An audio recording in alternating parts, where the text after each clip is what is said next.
মুর্শিদাবাদে হুমায়ুনের মসজিদ ইস্যুতে হস্তক্ষেপ করলো না তো, যেমনটা জানা যাচ্ছে। বলা হয়েছে শান্তি বজায় রাখার দায়িত্ব রাজ্যের, বুঝিয়ে দিল কলকাতা হাইকোর্ট।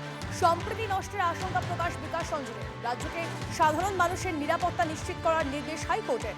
পরিস্থিতি নিয়ন্ত্রণে রাখতে ইতিমধ্যেই 19 কোম্পানি কেন্দ্রীয় বাহিনী মোতায়েন হয়েছে, আদালতে জানালেন রাজ্যের আইনজীবী।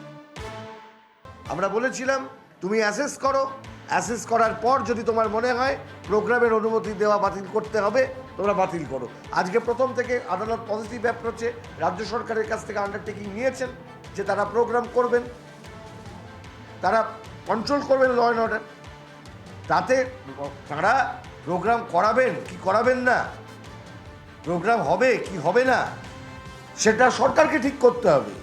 রাজ্য সরকারকে যেটা অর্ডার দেওয়া হয়েছে যে to see that the law and order situation doesn't deteriorates, doesn't creates a situation of any kind of communal disharmony, সেটা রাজ্য সরকারও বলেছেন যে তারা ইনশিওর করবেন।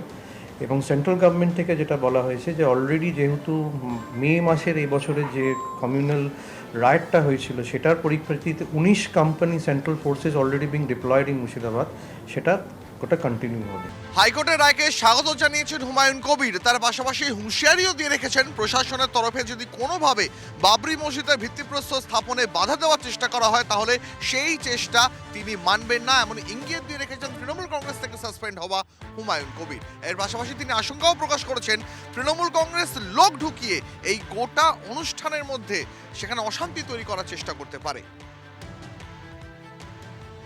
অনারেবল হাইকোর্ট মনে করেছেন যে আমি ন্যায় পথে আছি, আমার অধিকার আছে মসজিদ বানানো, তাই ওনারা আমাকে তো কোনো, আমি অনারেবল হাইকোর্টের কাছে যতদিন এর আগেও বিচার পেয়েছি, আমি বাহিনী এসছে, আমি স্বাগত জানাচ্ছি।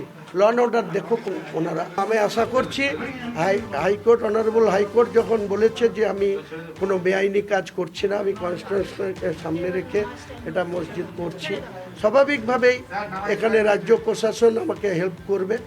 এবং এছাড়া আমার 2000 ভলেন্টিয়ার থাকবে এই এলাকার। আমার নিজস্ব 10টা ড্রোন ক্যামেরা বেলডাঙ্গা থেকে রেজিনগরের এই এনএইচ তার সংলগ্ন জায়গায় থাকবে কাল সকাল থেকে। ড্রোন ক্যামেরাতে সব কে কী করছে, কে আইন ভাঙছে না, কে ওখানে কনস্টিটিউশনসি করছে, কেউ ভেতরে লোক ঢুকিয়ে দিয়ে এখানে গন্ডগোল লাগার, তাকে বাড়ি থেকে ধরে নিয়ে আসবে। মানে ভেতরে লোক ঢুকি গন্ডগোল করে। হ্যাঁ, এখানে তৃণমূলের অনেক খেলা আছে। অনুষ্ঠান করতে না বললে? অনুষ্ঠান করতে না বলার কোনো প্রশ্নই নেই। যদি বলে সেটা ইগনোর করব।